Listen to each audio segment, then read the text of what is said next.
ละป้าซ้ำเก่าวะ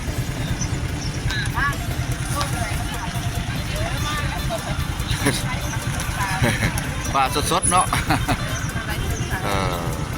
ซ้ำเก่าราคาเก่าสบายดียามเช้ามาสุขสุขคนอันนี้สิพาพี่พี่น้องเบิ่งตลาดยามเช้าคือตลาดหลักสามเฮาเป็นขมวนเฮาเนาะ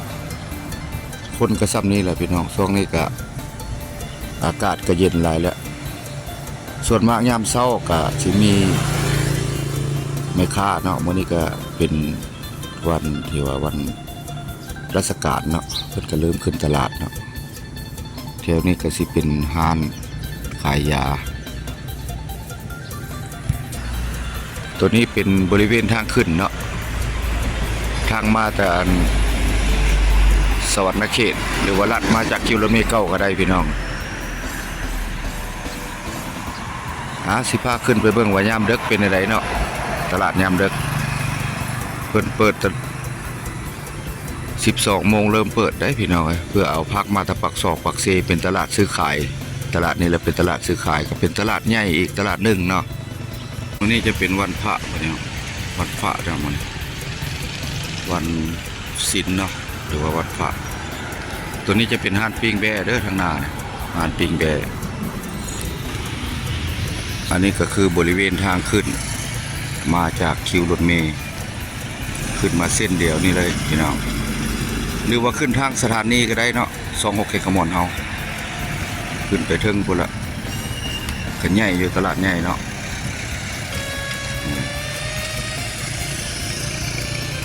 ตัวนี้จะเป็นตึก3-4 ชั้นเนาะตัวนี้คือด้านนอก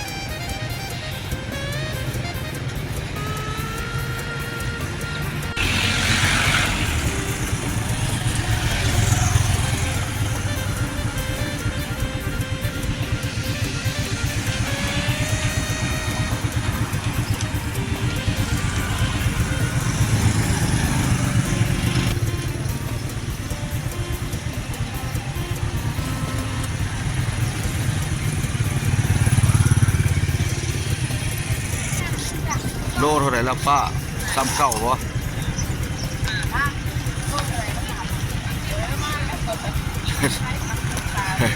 ปลาสดๆเนาะ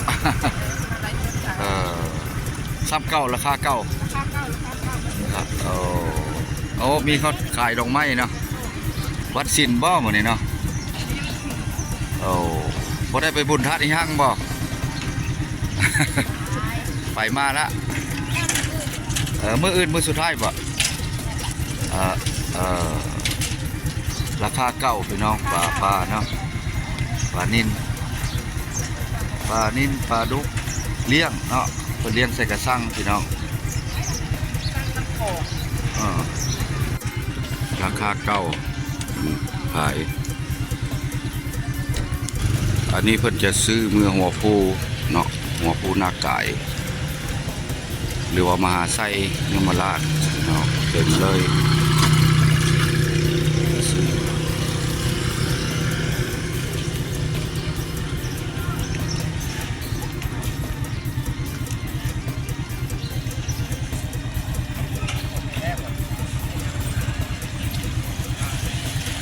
โซนนอกก็เป็นมักไม้พี่น้องขายมักไม้เนาะสิเป็นกล้วยตีบจันทร์พ่อหรือว่ากล้วยบ้านเฮาหรือว่าเผือกเนาะเป็นตลาดซื้อขายแต่ว่า11-12 โมงไปแล้วคนบ่อยากมีไปได้พี่น้องเป็นทางขึ้นมานี่เข้าไปนี่พี่น้อง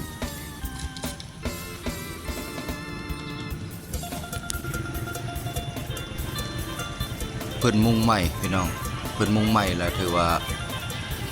เก็บมื้อละเศษเนาะหรือว่าเดือนหนึ่ง3 ล้านกีบเนาะเพิ่นมุ่งใหม่แต่ว่าแม่ค้านอกหน้ากับบ่จะค่อยมาหลายปานใดพี่น้องตลาดนี้จะเป็นตลาดซื้อขายเนาะลูกยามดึกเป็นตลาดใหญ่ตลาดหนึ่งอยู่แข่งขมวนเฮาพี่น้องมื้อนี้ก็บ่ได้เลาะหลายเนาะบ่แปลงก็จืดเข้ามาก็เลยอดถ่ายบ่ได้ก็ได้ถ่ายให้พี่น้องเบิ่งเนาะเอาสิพาพี่น้องเลาะเบิ่ง เล็กน้อยแล้วก็ขึ้นตัวนี้จะเป็นทางขึ้นก็ถือว่าหลังสถานีเนี่ยทางลงจุดที่2พี่น้องอันนี้ก็หลังสถานี26เขตทั้งหมดก็มีร้านขายข้าวขายห้ำด้วยกันนี่ทางลงนะนี่พี่น้องทางลงตัวนี้ทางออกไปตลาดหลักสองเนาะลัดไปนี่ก็ได้หรือว่าจอมทองพี่น้องออกไปทางนี้ก็ได้คือกันพี่น้องมันเป็นทางลัดแต่เพิ่งก็ปูยางมาแล้ว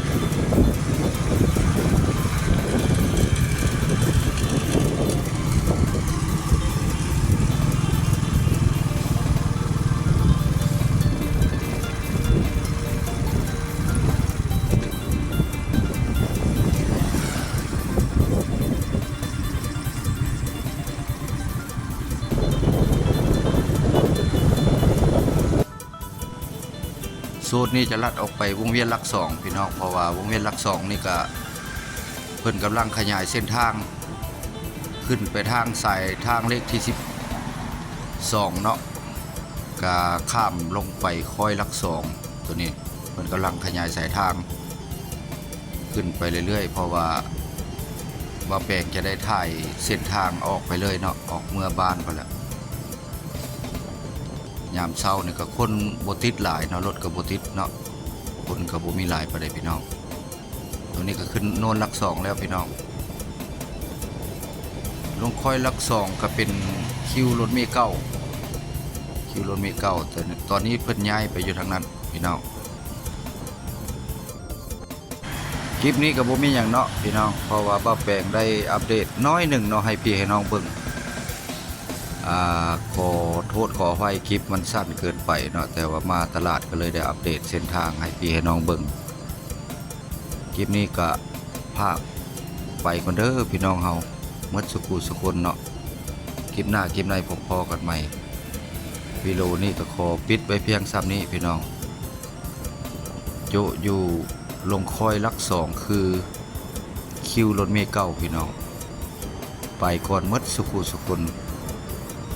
ภาคเข้าเป็นกำลังใจทุกคนเนาะทีมงานเฮาหรือว่า FC ติดตามเก่าติดตามใหม่ไปก่อนขอลาหมดสุขุสุคนพี่น้องเฮา